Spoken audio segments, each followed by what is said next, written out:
very creepy, right? So fucking creepy. Ooh, scary. Hi, everybody.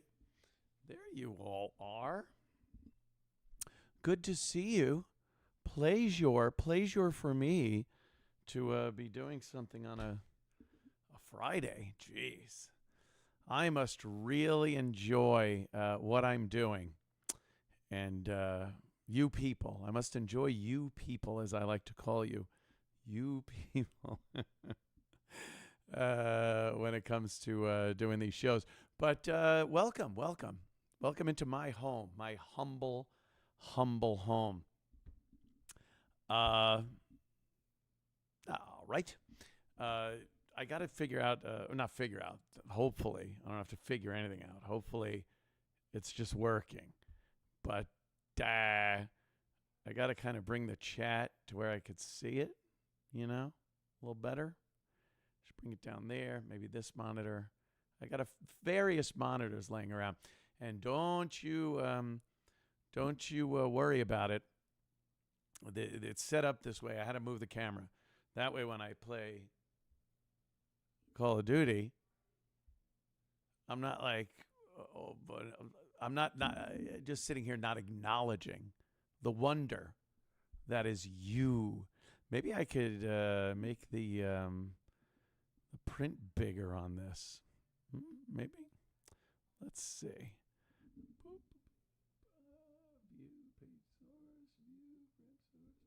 Reload frame. Open in reading mode. Ooh. That doesn't seem like reading mode. That seems like that's my other thing. Oh, well. Guess I don't need that. I kind of want to see what you fuckers are writing. But do I have to put my glasses on? Make a spectacle of myself or something. He's making a spectacle of himself. Fuck yeah. Yeah, I might have to put this over here. Hold on. Let me try this. I'll take that. I'll put this over here. This is the Streamlabs I put there. Then I could put, there we go. That's a little better. Yeah. I put that there. I put this here. Open it up a little bit. There we go. That's much better. Now I can see, although I do have to look down to read it, but it's not a show. This is like the Anthony Cumia show podcast, which started as a podcast. The Anthony Cumia podcast show podcast. So now it's like, oh my God. Yeah, I have a glass of wine here. Cheers. Cheers. Scola. Whatever. Whoever you want to choose from the various programs that rip Stuttering John apart and other people. Take your cheers for what it's worth. It's Friday. Friday and Saturday, I imbibe in some medically endorsed spirits, if you will. The doctor said I can drink wine, so that's fine. I don't mind that. I was out earlier. I got my hair did earlier. If you can't tell, I think you could tell. And they serve you like wine or beer at this place. It's a really nice guy kind of barbershop, but there are girls working there because that's kind of good. I don't want guys cutting my hair. You touch me and I kill you. Yeah, I don't like any guys touching me or anything like that, even if it's cutting my hair. It's just too close. It's too intimate. I don't want that. So it's a very guy-oriented place, but it's all, women cutting the hair. Great idea. And then they go like, would you like something to drink? And the guys grab a beer or something or whatever. And they had red wine there. And I'm like, yeah, I'll have a glass of wine. And you do that. If you still have some wine when you're done, They go, oh, you could go upstairs into the lounge until you're ready to check out. And then you sit up there, and the ball game's on, and it's it looks like an old school kind of library, like the X-Men house kind of a library thing. And all the other guys are sitting there, beverages and a little small talk. Or you just look at your phone, and it's very low lit, very nice, dark wood, shit like that. They understand down here. I'm in South Carolina, by the way, for you people that don't know. It's really, a guy washing your hair before a haircut. Yuck. Thank you. I'll get to your super chats in a minute. Don't worry. I appreciate it. I definitely appreciate you people appreciating me. But, is that a siren? What's going on out there? I hear a siren outside. It can't be what you would assume if you were in New York. Just, more shenanigans from you-know-who. Oh, my God. Ron. Ron is over here. Hey, Ann, any advice on dealing with a breakup? Well, I have to know the circumstances. I think I got to know the circumstances, if you could do that. I recently learned, this is from B-Herb. B-Herb. Let me open this up a little so I can see the entire name of you fine folks that are giving me these chats. B-Herb76. I recently learned about Beavis. Yeah, I'm sorry, man. Cat guy to another. Yeah, poor Beav, right? Poor the Beav. He passed on. I got a little picture of him back there. There he is. Right? Little Beav. And then at the end of the Anthony Cumia show, of course, if people subscribe and watch, they do remember Beavis at the end. He meows like the MGM lion kind of a thing after the show is over. And I requested that they put a little cat skeleton there to meow now. It's very cute. And they couldn't even Drew couldn't be a complete scumbag and just do that. So he put the skeleton meowing, and then almost like, the Jedi ghosts of Darth Vader and or Anakin, and Obi-Wan Kenobi and stuff. So it's the skeleton meowing, and then you see this kind of glowing image of Beavis, and then it all fades away. So, it was done with love, done with a little love. But thank you. Cheers. This is Friday 13. Michael, thank you. Cheers. Watching this while I work. Do you have a Compound Media clan?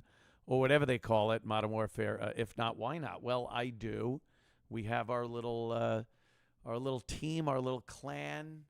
It's TACS, TACS, and of course myself, Chris, Melmo, a few other people have the TACS moniker on there, and sometimes it's you're very proud to have that because everyone's playing well. And then sometimes you just want to skulk away because you're playing like dog shit. I am sure, by the way, because I have been playing so well recently that when I finally do stream here in a little bit, I will play like shit. And I know it because that's just the way stuff works. I don't know why. I just don't know why. But that's the way it works. Much love from England. Nathan sending over £10. A £10 note. Yeah. Thank you, Nathan. I swear I'm very into what's going on in the UK because it involves us all. What I see going on in Ireland and Scotland especially, and London proper. London is a disaster with your mayor. I guess there's a Tory candidate running for mayor, and did that happen last night? I don't know exactly when the election is, but it looks like you're going to get this fucking, we're on YouTube, so I don't want to completely blow this up, by saying, but you all know who the mayor is over there in London, and it's not even England anymore. I don't know what it is, and it's sad, you know. It's really sad when you watch these videos and see the UK, this once amazing empire. The sun never set on the British kingdom, and now it's just been inundated with other people and people from other lands, and it just isn't England anymore. England was very, I mean, you know, you imagined England, and the image you got in your mind, even if you've never been there, was this amazing place, the kingdom, the power, the naval strength, the military might of yesteryear, you know, till we kicked your ass a little there. Believe me, I'm not really crowing, because it's kind of the last time we kicked anyone's ass, really, if you think about it. Anyone's ass that needed kicking.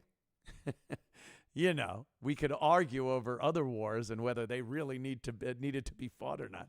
But yeah, you just see it, and you have this recollection of growing up and hearing about England and wanting to go and partake in very English traditions. And now, I mean, that shit is gone.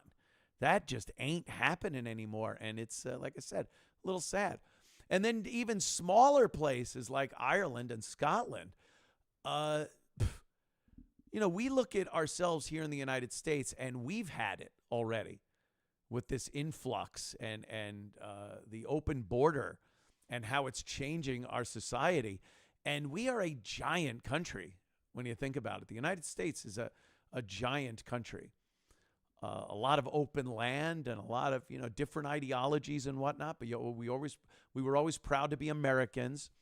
And you look at a place like Ireland and Scotland, they don't have a lot of leeway there to hold on to that heritage and be Scottish or be Irish before people come in and completely change the complexion of their society. And again, that's sad too. I mean, and you know, say what you want, it's not a better society being built and taking place. It's not a progression. It's not a step up, you know. And these were countries where people came over to the United States and were immigrants and were, you know, given a lot of shit when they came over. The Irish were just, they were like persona non grata here in the United States. People did not like the Irish when they first started immigrating here to the United States.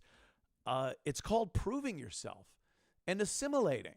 You take the best parts of your culture, things you do really well, you bring them to this new amazing country of America, and you adapt to the American ideals and values and ethics, morality, whatever you want to call it.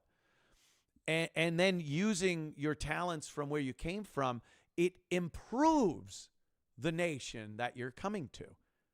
It was a great idea at the beginning when it was, you know, people that were persecuted genuinely needed asylum from persecution in some of these countries because of whatever trouble they were in for most of the time trying to just exercise their human rights and freedoms.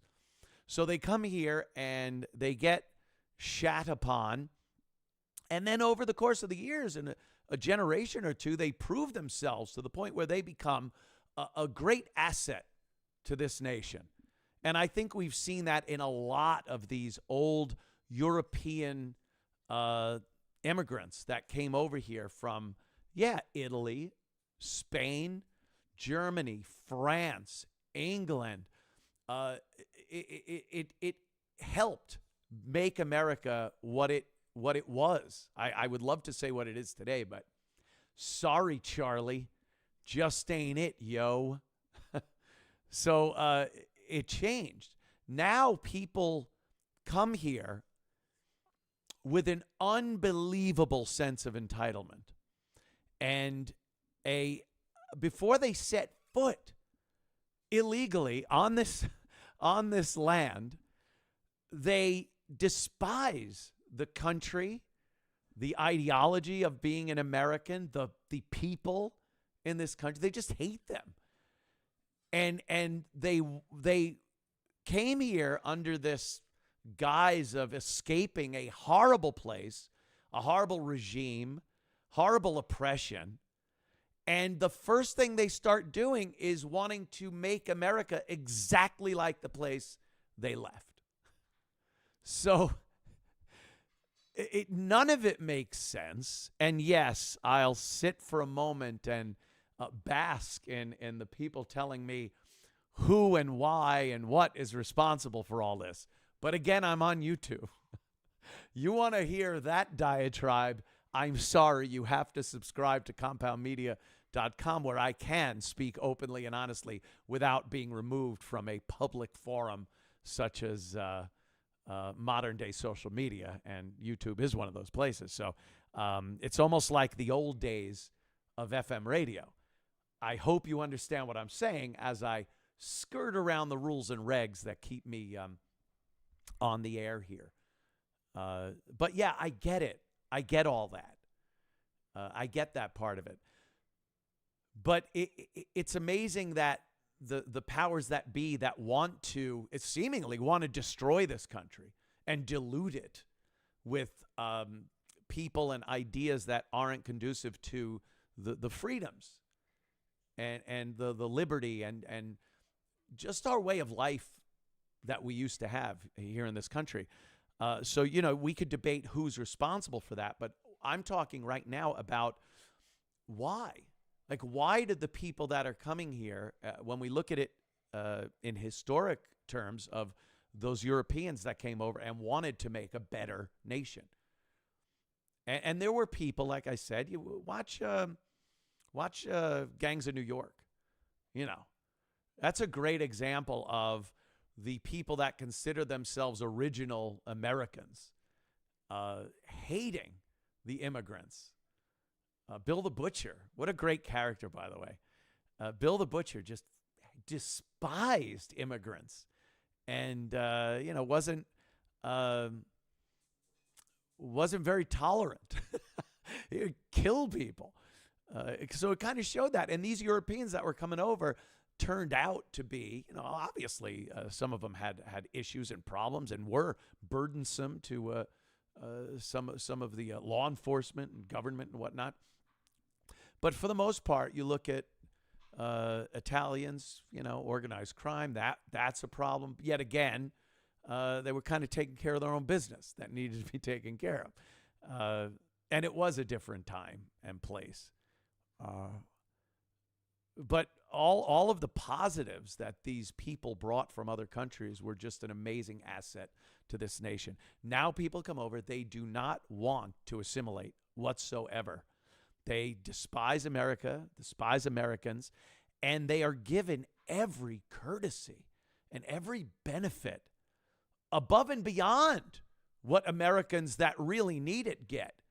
I've read too many stories about American veterans that aren't getting the care they need, while these migrants from other nations are put at the front of the line.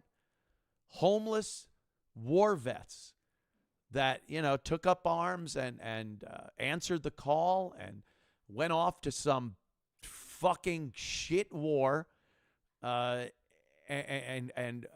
either psychologically, physically, or both got affected, came back to America to a bunch of people that wanted to just forget about it, and they were a constant bad reminder of a shitty war that we shouldn't have been in, and they were cast aside without the care they needed.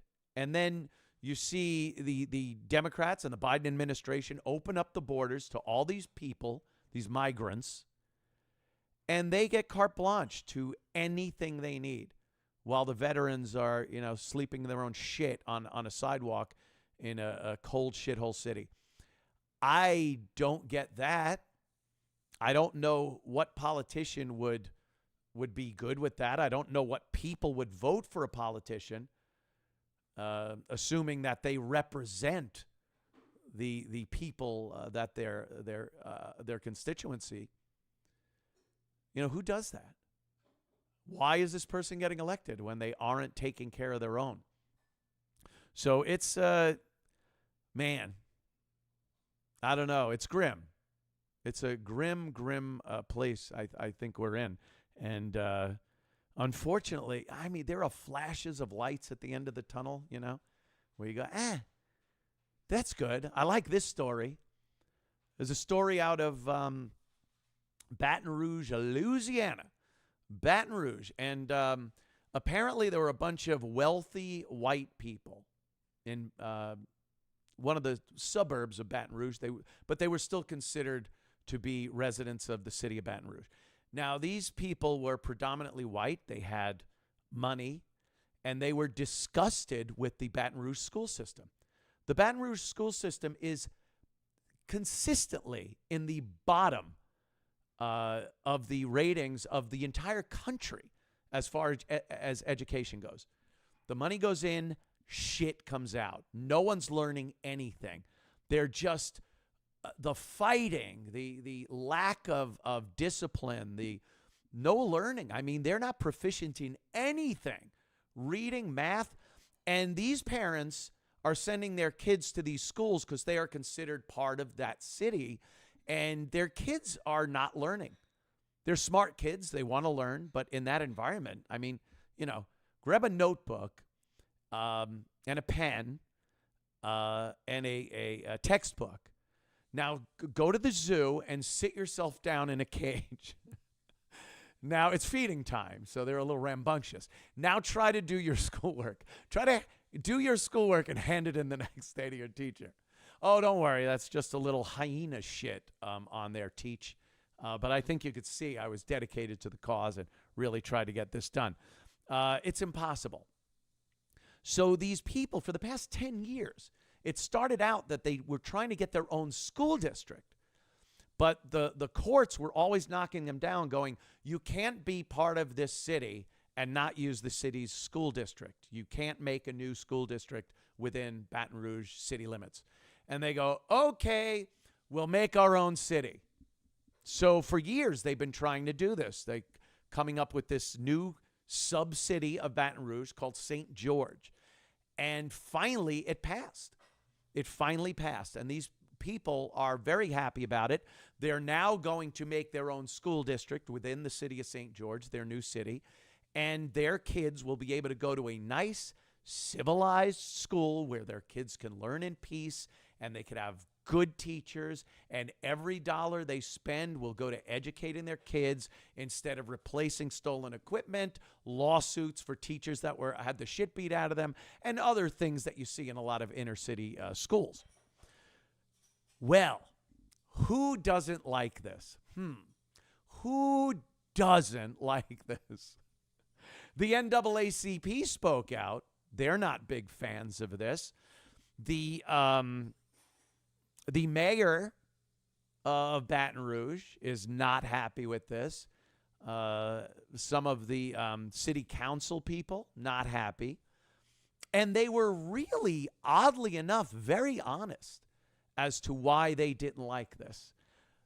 Every speech, every comment I have seen on this topic, they have said money will be pulled out of these inner city schools that these wealthy, well-to-do, predominantly white people have been putting in through their school taxes in Baton Rouge and be taken out now and given to these privileged children that now belong to a school district in a much nicer neighborhood that these people worked 10 years to have what seemed to be right to do in the first place. So they don't like it that their money is going to go away. Well, tough shit.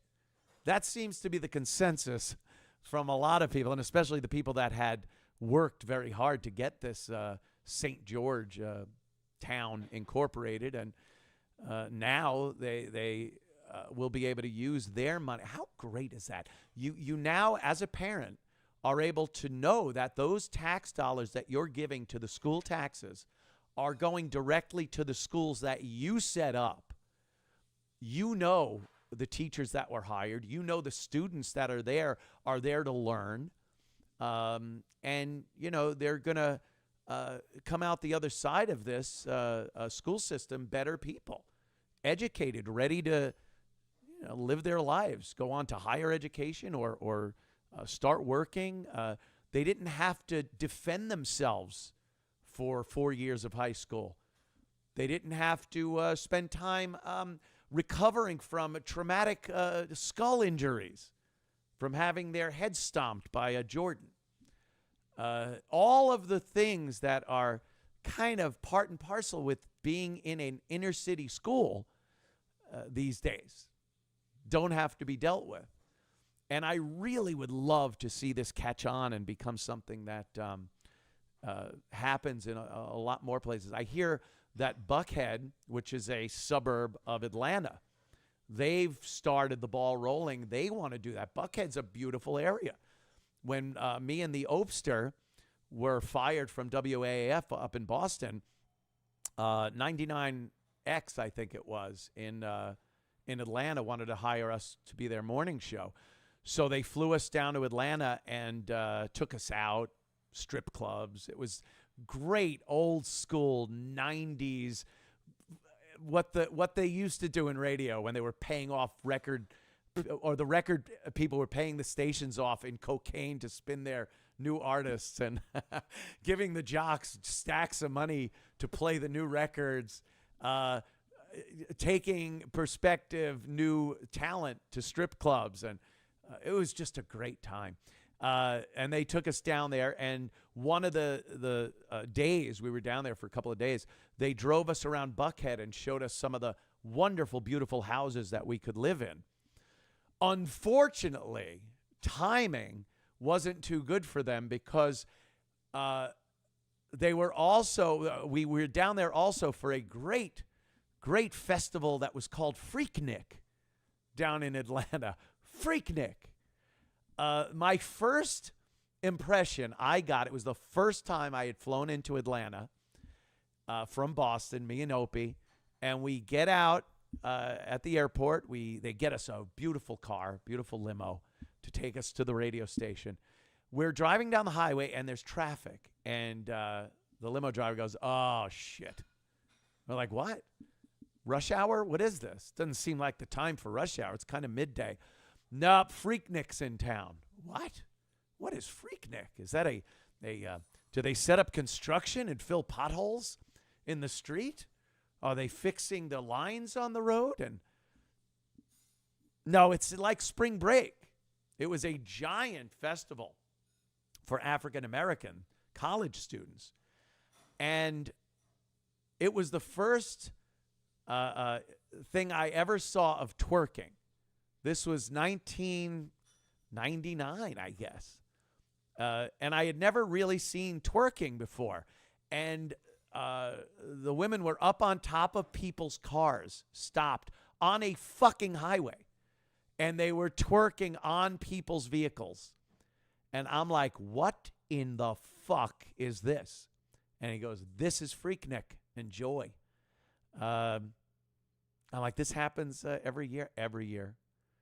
And that kind of, it kind of put a little stank on Atlanta for me as far as wanting to go and live there. They couldn't get us in a car and take us to Buckhead quickly enough. They could not blindfold, like we were hostages going to the hideout. Blindfold them. Don't let them see any more Freaknik and get them to Buckhead. That's what it was. Hilarious. So they were showing us houses, and it was beautiful. But again, you're fucking close to Atlanta. So as I was saying, the people of Buckhead now want to do the same thing and secede from Atlanta, set up their own incorporated city, and their tax dollars can now go to them. What's the what's the bad side of that? Unless, of course, you're depending on the welfare of other people that you profess to hate, by the way, people that you would say constantly saying you want to not be around because of systemic racism or harassment, or you feel in danger, whatever it is. And then it's like, yeah, but fuck, we really do need your money to keep rolling. And you're like, yeah, how about you? Fuck you. I'm going and making my own city and paying for our own shit, making our own place awesome. And you guys got to figure something out. You guys got to figure something out in between, CBS is closing and schools looking like fucking a scene from HBO's Oz. Sorry. But it is interesting to see people doing stuff, actually doing stuff, and not just talking anymore. Change. The times they are a-changin', I think. There's change in the air. We need a new Scorpion song about this wind of change that's happening. I'm not saying it's, any kind of revolution going on or anything. But, yeah, there you go. Oh, is this fucking guy annoying my... Boop. Let's see. What could we do? Oh, we got some kind of I could... Timeout? Where's timeout? Can I give a guy a timeout? Let me see. I don't know. I don't even care. It's whatever it is. I just, it's not even what anyone says in the chat. It's just like static. It's just too much. Really? Turn up my volume? You look 1 year younger. Thank you. All right, let me turn up the volume. How's that? Well, that's way in the red. I think that's in the red. How is that? That should be better. Love you, Ann. You, sir, were ahead of your time on these. Yes, Sabbath. Yeah, well, read your chat. Opie streaming right now? How dare he? Has 30 viewers? Oh, boy. Just don't, God, sometimes I feel bad. Sometimes I just feel bad. I don't know. And I don't know why. I shouldn't. But it's the way it is. Boo, boo, boo, boo, boo. All right, what else is going on that you, Aunt, give us a Patrice story. I told all the Patrice stories for the most part. At least Oz had a rotating black guy in a wheelchair. Rotating? Did you say rotating? Oh, God. That is funny. Play Xbox at all or just PC? I used to play Xbox. I was playing Battlefield 1, which was a very good game. Battlefield 1, a World War I game. And then Battlefield 2042 came out, and I was playing that. And what I noticed, it was fucking hacking and cheating was insane on PC.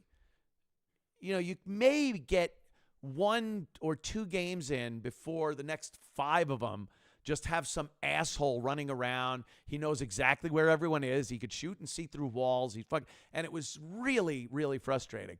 And, of course, console games don't have as much of the cheating going on that PCers can get.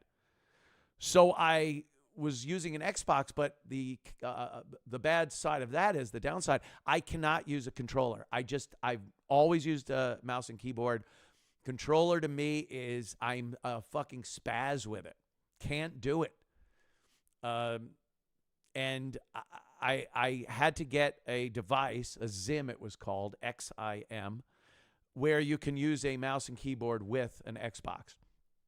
It was a little janky. It was kind of buggy. You got a little bit more latency, so you had to deal with that. It wasn't bad, though, all the time, and it worked. But then they started talking about, they could detect it, and that's considered cheating, which I don't know why, and they'll cancel your account if you use it. So I'm like, fuck this. And then they started coming out with, for what it's worth, any kind of PC-based anti-cheating shit, but I still see it. It's like, I know for fuck well when there's someone cheating in the game. It's one guy. He's on a small map like Rust, or even smaller, like fucking Shipment. And it's not even how many kills he gets. I get it. You could get 40 kills and you're not cheating. But it's how many times they get killed. If you get killed 3 times in Shipment, you're fucking cheating. There's nowhere to hide. You'll get killed just spawning. Someone will have launched a grenade into there and you don't even know it. There's no defense against it. You're getting killed at the very least 10 times. And that's a miracle in Shipment. All you got is these fucking assholes with their newbie grenade launcher shit, and you're blowing up. Oh, 3 times? You're cheating. You're full of shit. So, that annoys the crap out of me. But again, and it's just convenient for me. I use PC for everything. So, gaming, I got my little setup over here. It's just, it's easier for me. Anywho. Look at this. Somebody's modding. Is someone modding this whole thing? I thought I was able to kick people I don't know. I can actually. Maybe it's this. Hold on. Shit hat. There it is.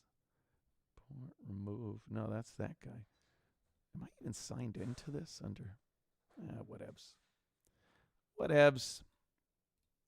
Let me see. I'll go hi. Yeah. Am I in? There it is. Hi. Yeah. Whatever. Okay. Thank you for modding. Awesome. Yeah. It's like I said, it's static. It's like fucking, it's just annoying to have it go through that. I don't even care what they're fucking, what they're saying. It's just that they're saying it 1,000 times.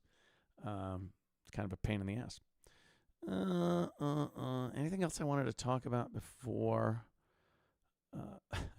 I play a little Call of Duty here? Oh, look at that. Anthony looking healthier. Thank you so much. Tried to watch Opie. It's over for old Greg Shells. Well, he's doing what he wants to do. I've been watching some of his shows of late. It used to bother me. Like just watching him used to bug me. I think because there was so much like just friction and hate and everything. I don't have the hatred.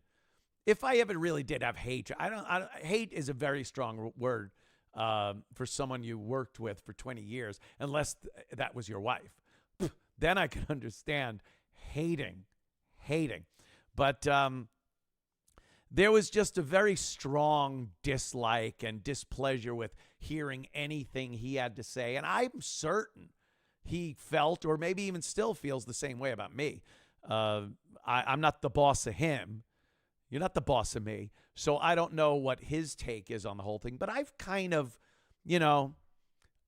softened up about it. I really don't care what he says or does. But I do listen. I'm not going to, I don't listen. I don't know what he's doing. I don't want to know. I don't listen. I haven't listened. Whoever says that is always lying. Stuttering John's a good one for that. I don't know. I want to get the guy listen to our show. And it's like, yeah, I do. I think you listen to every fucking word everyone says about you.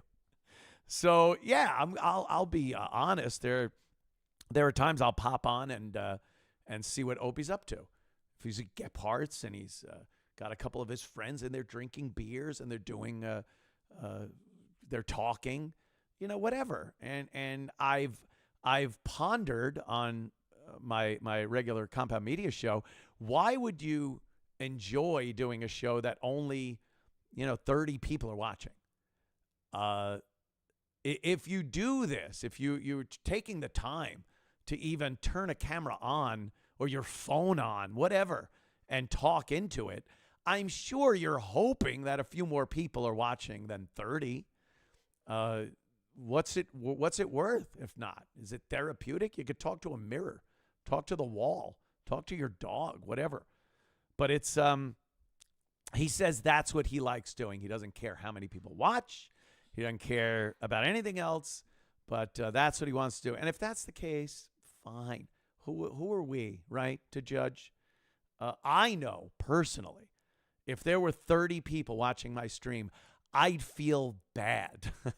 I'd either say, well, it's time to get a little fishing boat and a rod and reel and a trailer and go out to the lake every day and cast a line in the water. Maybe the radio thing is a fond memory. Or you go, you shut your camera off, look at the analytics to your last show and go, I think we need to retool. I think we need to sit down and really think this out and relaunch with a whole new whatever. But if you just enjoy talking with your friends, like I get that. He's at a bar with a couple of buddies drinking beer and talking. That's fun. But if 30 people are watching, then there's really no use to broadcast it. And then if you got a lot of people watching, that's great. And then what he does at his apartment, that's like venting, I guess. If you want to consider that a therapy session where you blow off some steam, you know, people ask you questions and you do that, then so be it. Good for him. But, you know, like I said, if it was me, I'd feel a little bad for myself if I was getting 30 viewers doing that. Let's see what else. Thoughts on PFG TV? I have not watched Scorch. He dropped off the face of the earth for a while, and then he made a little comeback, and I was very excited to see what he's been doing, but then I forgot. I plumb forgot to watch Scorch. Scorch, yeah. PFG. Pretty fucking good television. Yeah, Scorch is some character, man. We used to work with him down at Up in Boston, WAF. Tanisha, $5. What color panties are you wearing? That's an interesting Howard Stern circa 1986 question. Black. Black. Black Hanes, I think, or something like that. No, I don't know. I know they're black, though. I think white, tidy whiteys, tidy whiteys. Once you're maybe, I'll give you your entire 20s. And that's really pushing it. But once you're out of your 20s, you gotta go with a different color. White is, first of all, it's childlike. It's, you know, you went your whole life. There shouldn't be one thing you wear as an adult that you wore when you were 6. Right out of a diaper to your Fruit of the Loom tidy whities, and then you're just kind of, you know, an adult still wearing your tidy whities. And, you know, you're taking these things off, especially if you live with someone. You want a little camouflage, don't you? I mean, I'm not talking, you don't have to be a disgusting animal in order to maybe have some telltale evidence that you're holding cotton close to a place where shit comes out. It's just, you know, occasionally there might be evidence.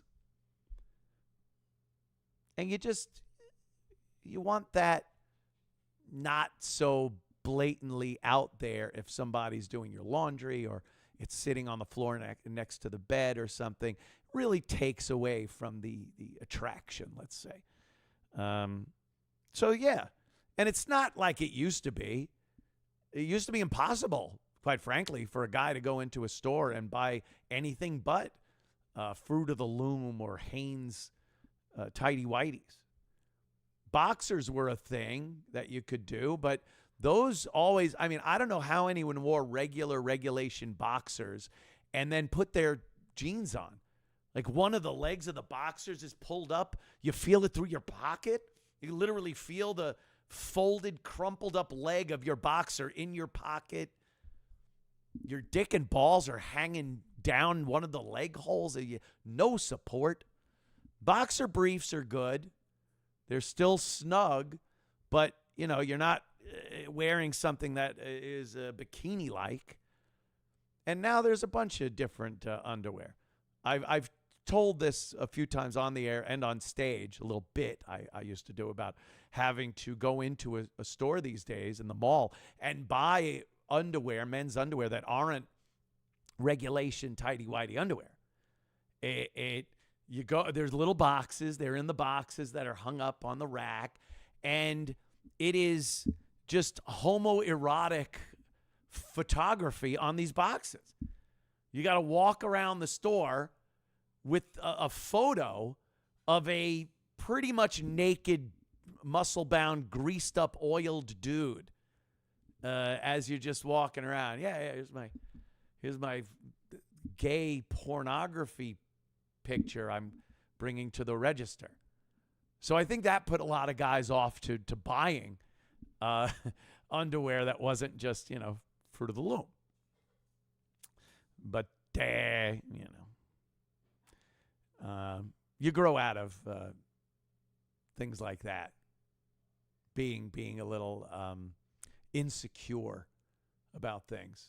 That's one thing I've noticed in my advancing years is you're not as insecure with things. You still care about what's important, but things that aren't really that important really start taking a lower rung on the old ladder of give a shit. So, not bad. Not bad. Let's see what you guys are talking about. You got both seen new Mel Gibson Shock Jock movie. Have you seen? I haven't. Is there a Mel Gibson Shock Jock movie out? What's it called? Do you ever miss intern David, my David? Thank you for that. Not lengthy.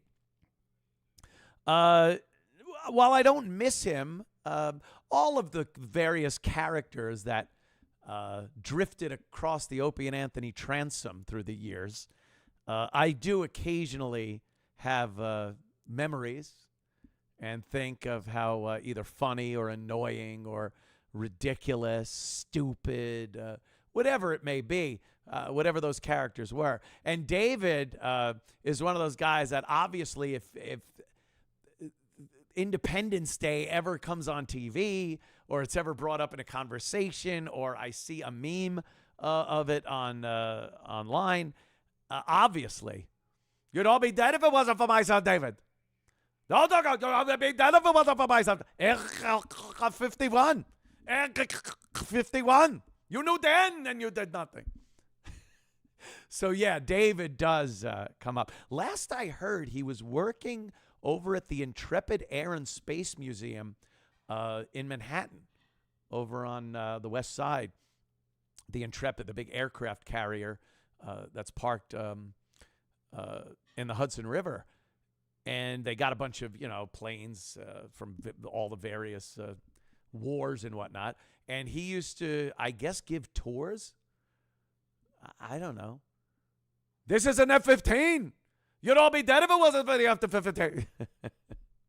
I could just imagine him going around and everything is this over the top delivery. What are you talking about? This is the space shuttle. Very good. Yeah, David, I think about that. And some of the people and interns I don't even think about. I don't even... sounds like a guy with a newspaper. Oh, no, wait a minute. Is the sound something with the sound? I'm trying to look. The chat goes by so fast. People are awesome. Let's see what we got here. Let me see. Let's see. Can't. $10. Thank you. I sat through Hannah Gadsby's new Netflix special. It made me appreciate Bobo's stand-up on O&A. I don't even know what that is anymore. Even in the world of stand-up comedy, she's just an enigma. I said enigma. Don't try to report me, assholes. She's not funny, obviously, but she had this clout because she was, I don't even know sexually. I would not even hazard to guess what check mark she puts when asked on a form about sexuality. That's her business. But that was her entire clout. Because anything I've ever seen of her, there is nothing of any comedic value there. But they give her specials. They pump her up. They talk about how awesome she is. And now it doesn't seem so much. Like I said, that shift that's happening where people are just, they've had it with so much stuff. And they're finally voicing their take on a lot of this stuff without this intense fear of losing everything. So you could say some shit. You could say shit, on camera, in Twitter posts, and not immediately be exiled from life. So she's kind of taking this downturn where she doesn't get the hoopla she was during her first special. Although Rolling Stone magazine, just so rebellious, so cool, so hip, so brave, Rolling Stone, wrote that she is just like a warrior of comedy. Hilariously funny and controversial. And what? If Hannah Gadsby is considered controversial, who is she offending or upsetting or getting to really think about something? She's terrible. Oh, she's terrible.